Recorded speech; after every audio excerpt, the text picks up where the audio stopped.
Hi friends, welcome to my mini vlog. ఈరోజు మన వీడియోలో చికెన్ పకోరాని ఏ విధంగా ప్రిపేర్ చేయాలో చాలా సింపుల్గా చూపిస్తానో చూసేయండి.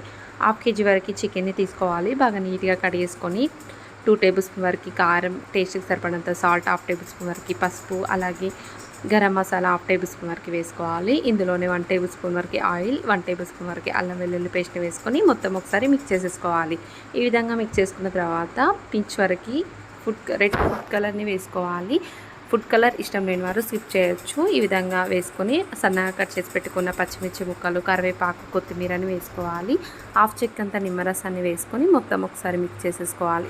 2 టేబుల్ స్పూన్ వరకు కార్న్ఫ్లోర్, 2 టేబుల్ స్పూన్ వరకు రైస్ ఫ్లోర్ని వేసుకొని మొత్తం ఒకసారి మిక్స్ చేసేసుకొని 1/2 అవర్ పాటు ఫ్రిడ్జ్లో స్టోర్ చేసుకోవాలి.